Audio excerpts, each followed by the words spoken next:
Welcome back to another installment of making fun of everyone's favorite childhood TV show, and then discussing just how bad the players are and what we could do differently in the modern age. And let me tell you, the modern age duel between these two is about as bad as it could possibly go. This is only the third episode in this series, but this is probably the worst duels it's gonna be. So sit back, relax, grab a snack, and let's get right into Mako versus Yugi. So the episode starts, and 10 seconds in, Teia's already making fun of Joey for being excited over winning against Mai. How Teiya is known for friendship as magic is just something that's unknown to me. And just when you think Tristan is fully backing him up and telling Teiya to get off of his back, he actually ends up insulting him even worse in a way. Did you ever think Joey would actually beat Mai in a duel? A day full of being insulted doesn't fill your stomach, so Joey's begging and asking if anyone has any food because on their multiple day island retreat, none of them thought to bring any. What were we thinking coming here with no food? I agree, Joey. What were you thinking? I've got to have my 5 basic food groups or else it's metabolic meltdown! Teiya provides the least and begs the most. Tristan, actually being the smart one of the group for once, actually brought a survival guide on the island to see how to survive on an island. Seems super simple, but the rest of the group is actually upset and says they're not squirrels and would not eat berries. Then I guess you can starve.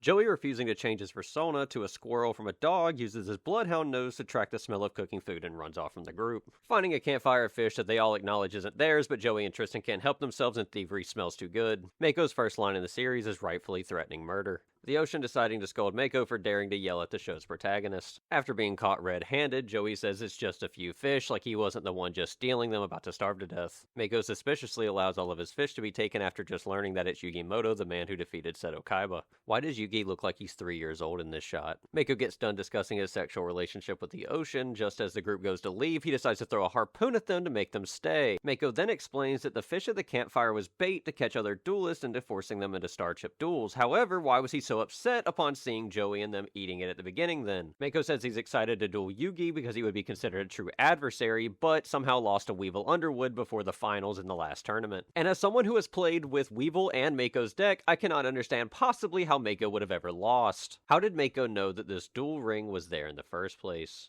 We've gotten to the start of the duel, and the one we're about to watch is possibly the most ridiculous one in the series, and I'm going to say that a lot because it all can be true. Mako starts to show off what is probably the most powerful field power bonus you can ask for in the entire series. It buffs your monster's attack, hides them from opponents' attacks, and removes playing field from your opponent. How does it get more ridiculous than this?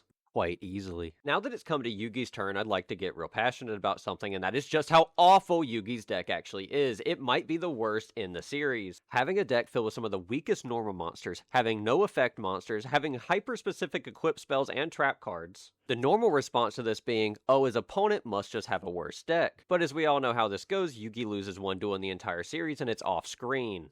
To Joey.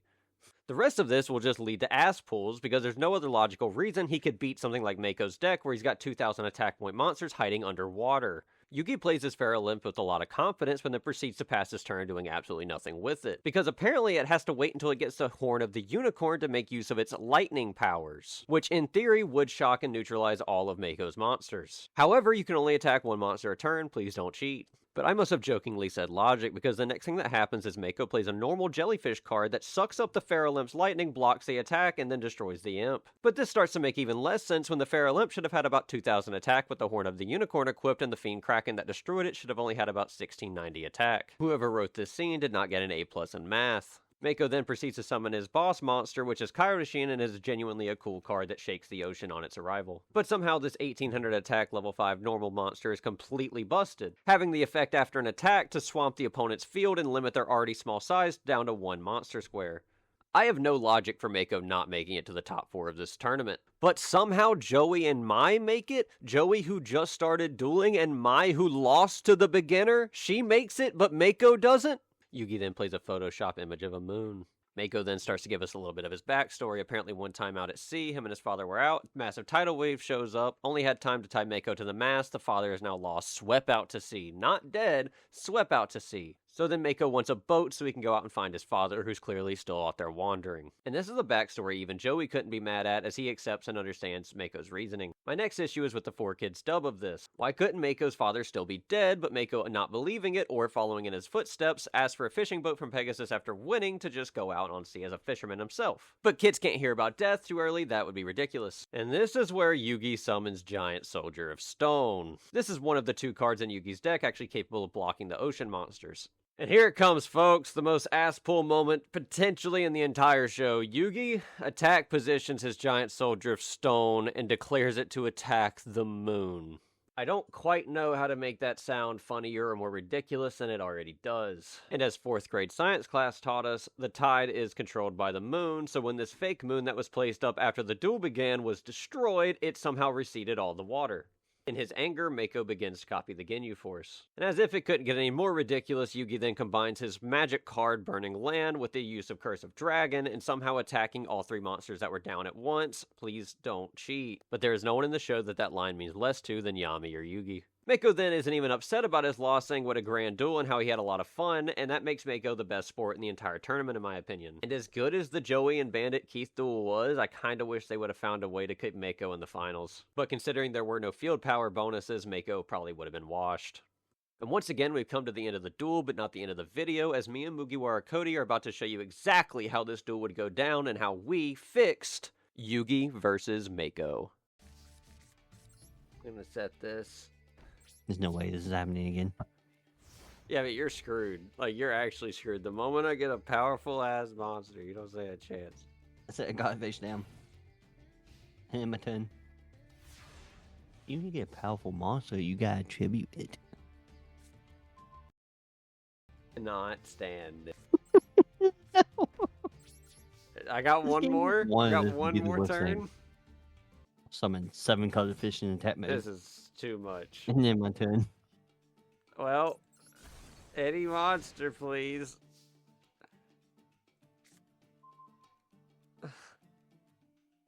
Yugi has too many support cards. I didn't even get to make use of anything.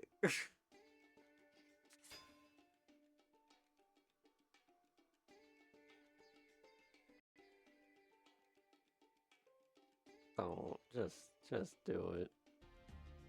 I'm putting this card in defense. Smart.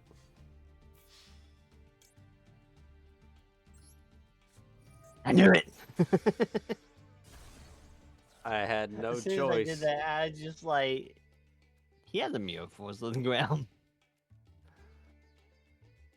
Oh, shit. Yomagan can go to the Should have grave. summoned. Should have summoned.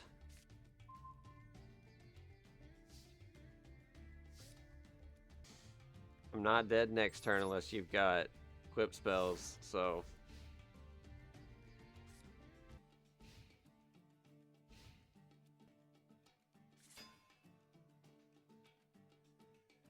Some big. Okay, that's not very big.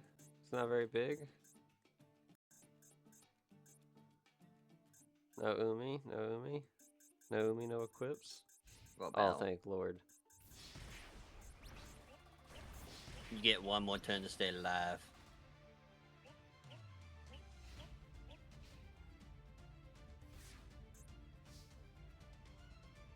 It doesn't matter what you get. It sure does. It sure does. Feral Imp. Ain't no way. Oh my god. Battle. Comeback season is now. This is canonical right here. Feral Imp's electricity powers are just too much for you. Anywho, I'm gonna set card face down in my turn.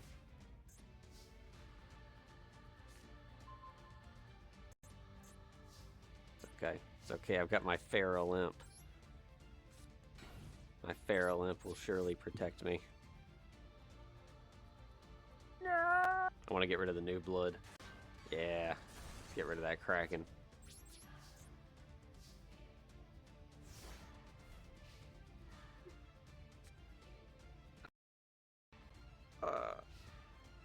I don't know.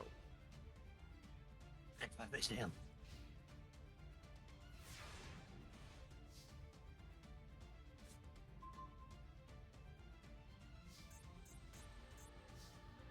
I'm gonna do something Yugi couldn't even do during the duel. We're gonna activate brain control. Take control of this monster. Tribute summon for 2. No. Summon out the boy, the one, the only dark magician.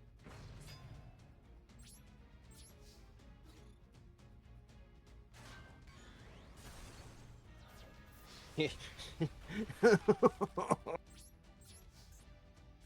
we'll set a card face down, pass it to you.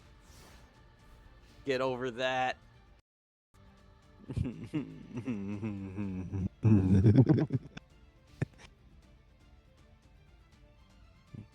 I summon Mystic Lamp. What does this do? We're gonna tribute it with Horn of Heaven. We're gonna not allow this. You should have been so good. You let it happen. Why can't I do Absolutely not. It's even better that it didn't.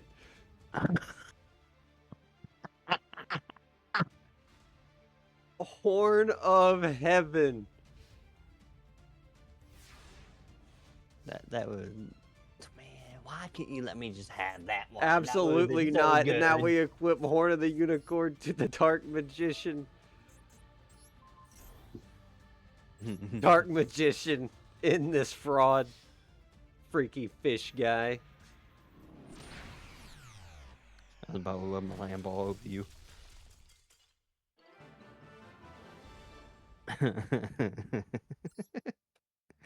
Oh, that would have been so great. Hey guys, just want to say thanks for making it to the end. Now, I've got a little bit something special here for you, and that's a blooper duel between me and Cody. I didn't know quite where to put it in the video, as it's a little awkward, little long, but it was too funny and too stupid not to include, as it just shows off what really could have happened between the two duelists if Yugi just had Giant Soldier of Stone from the beginning. And as always, like and subscribe, and leave a comment down below for who you're most excited for in the future, who you'd like to see next if you want us to get a little jump start on it. Enjoy the bloopers, and see ya.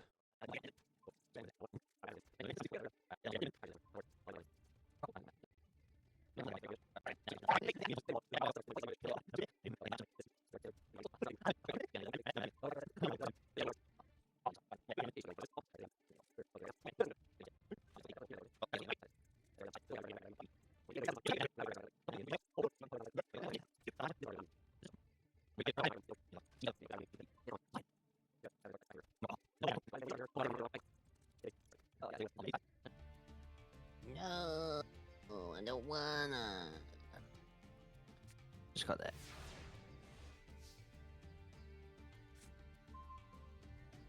Oh, that's actually not a bad card. That's actually like a great card. Oh, stop it. No. No, no, no, no, no. Time No, for you no, to no. start burning. I've put this game on a clock. This Oh, isn't fair. what now? Yugi's ultimate strategy, burn. Dude. I'm drawing all my dupes.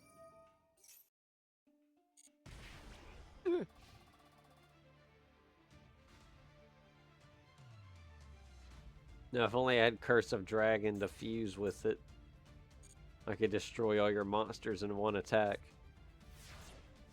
That's not how they do that. That's how that works. That's not, no.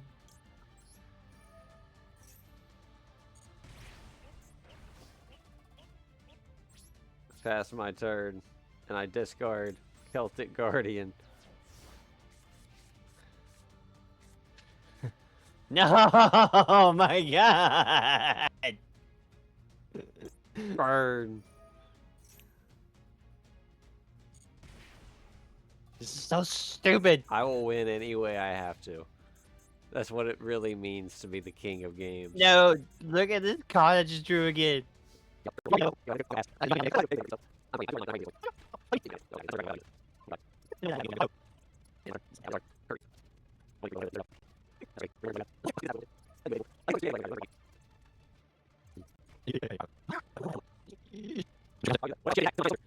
I can't believe this. Yeah. Screw your man graveyard. Words cannot describe how frustrating this is. And I just got rid of fucking Karibo. Did you find multiply? Or It detonate. did. Oh, it's over. The game's done.